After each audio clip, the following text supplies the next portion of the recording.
അവരിൽ പലരും പുരാതന യമനിൽ സ്ഥിരതാമസമാക്കി. ഇവിടെ ജീവിച്ചിരുന്നവരിൽ നോഹ് നബിയുടെ ചെറുമകന്മാരിൽ ഒരാളായ ഇമ്രാന്റെ പിൻഗാമികളാണ് ആദ് സമുദായം.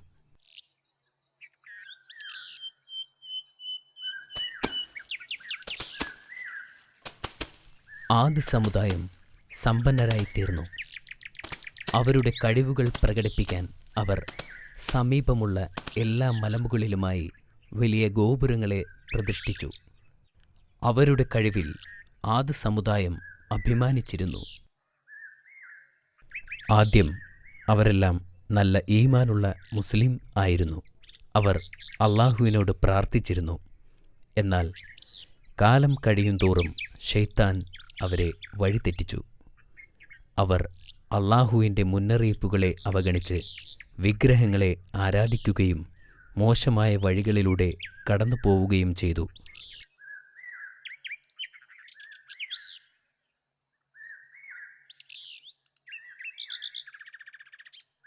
അള്ളാഹു ഒരു പ്രവാചകനെ ഭൂമിയിലേക്ക് അയക്കാൻ തീരുമാനിച്ചപ്പോഴായിരുന്നു ഇത് സംഭവിച്ചത്.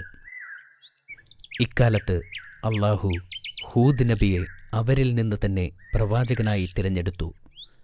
വിശ്വാസയോഗ്യമായ ഉപദേഷ്ടാവായി അവരെ താക്കീത് ചെയ്യുകയായിരുന്നു. അള്ളാഹു എന്നെ നിങ്ങളുടെ അടുത്തേക്ക് അയച്ചിരിക്കുന്നു.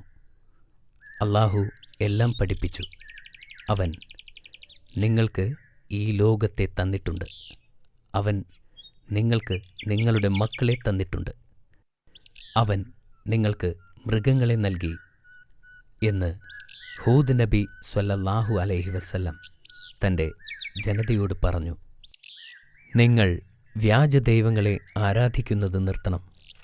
ഏകദൈവമേയുള്ളൂ, അവൻ്റെ കൽപ്പനകൾ അനുസരിക്കണം എന്ന് ഹൂദ് നബി തൻ്റെ ജനതയോട് പറഞ്ഞു.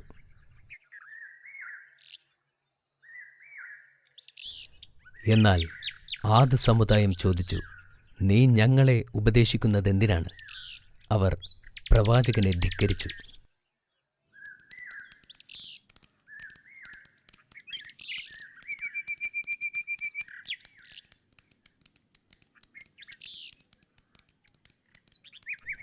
ദൈവത്തിൻ്റെ സന്ദേശം അറിയിക്കാൻ ഞാൻ തിരഞ്ഞെടുക്കപ്പെട്ടു. അവൻ ശാന്തമായി അവരോട് പറഞ്ഞു, ഞാൻ പറയുന്നതൊന്നും കേൾക്കുകയില്ലെങ്കിൽ ദൈവം നിങ്ങളെ ശിക്ഷിക്കും എന്ന് ഞാൻ ഭയപ്പെടുന്നു.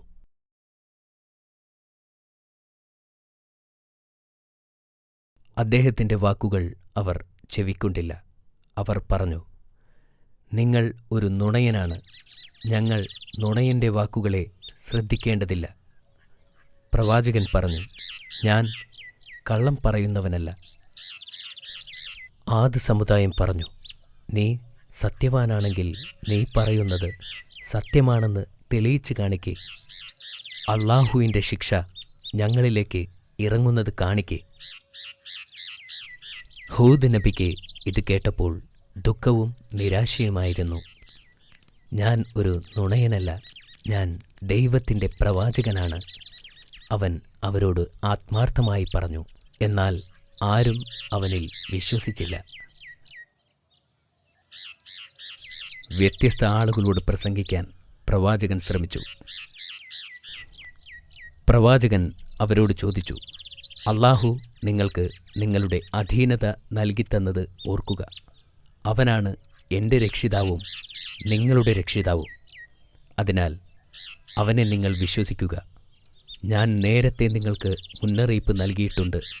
നിങ്ങൾ അള്ളാഹുവിനെ അനുസരിക്കാതിരുന്നാൽ അവൻ നിങ്ങളുടെ സ്ഥാനത്ത് മറ്റൊരു ജനതയെ തിരഞ്ഞെടുക്കും.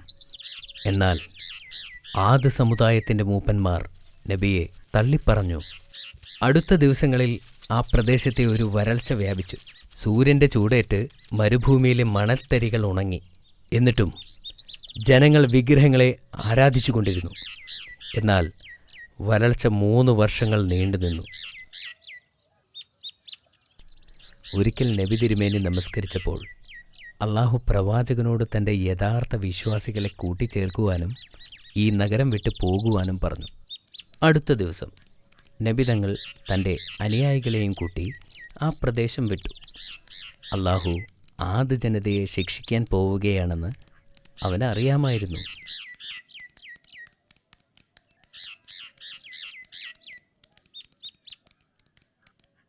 അധികം താമസിയാതെ ആദ് ജനത്തിൻ്റെ മേൽ ആകാശത്ത് ഒരു കറുത്ത മേഘം പ്രത്യക്ഷപ്പെട്ടു. ആ മേഘമയച്ചത് അല്ലാഹുവാണെന്ന് അവിശ്വാസികൾ അറിഞ്ഞില്ല. വരണ്ട ചൂടുള്ളതും കനത്തതുമായ കാലാവസ്ഥ പെട്ടെന്ന് മാറി. പകലും രാത്രിയും കാറ്റ് വർദ്ധിച്ചു. വലിയ മരങ്ങളും കൂടാരങ്ങളും നശിച്ചു. കാറ്റുകൊണ്ട് തണുത്തുറഞ്ഞ കാലാവസ്ഥ. പുരുഷന്മാരും സ്ത്രീകളും എല്ലാവരും പേടിച്ചു.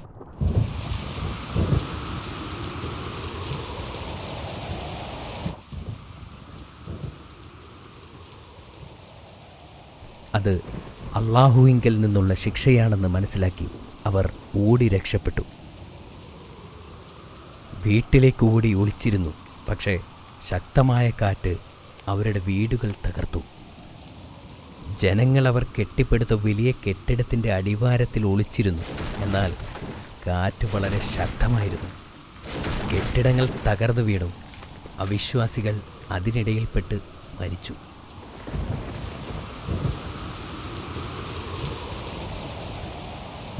എട്ട് പകലും 7 രാത്രിയും കൊടുങ്കാറ്റ് വീശി.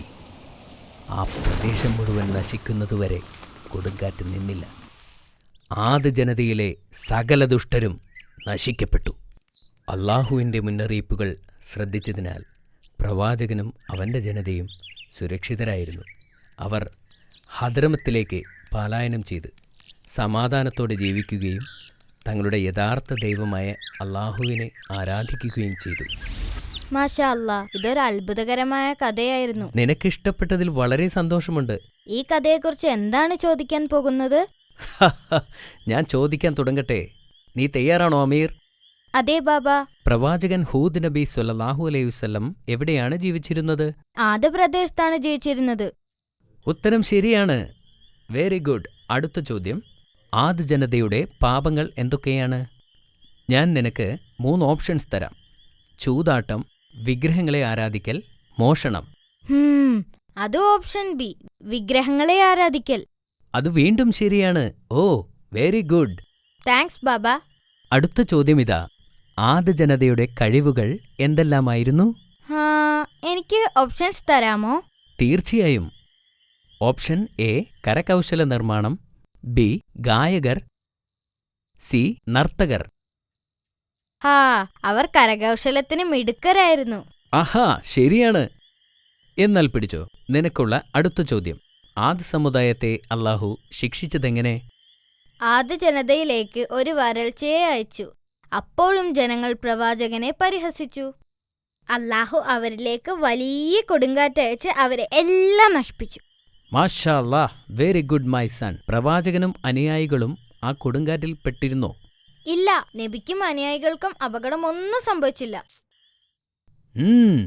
ഉത്തരം ശരിയാണ്. ഞാൻ നാളെ നിനക്ക് മറ്റൊരു നല്ല കഥ പറഞ്ഞു തരാം. ബാബ നാളെ ആരുടെ കഥയാണ് പറയാൻ പോകുന്നത്? ഇൻഷാ അല്ലാഹ്, നാളെ ഞാൻ നിനക്ക് സ്വാലിഹ് നബി അലൈഹിസ്സലാമിന്റെ കഥ പറഞ്ഞു തരാം. സ്വാലിഹ് നബി അലൈഹിസ്സലാമിന്റെയോ? അതെ അമീർ.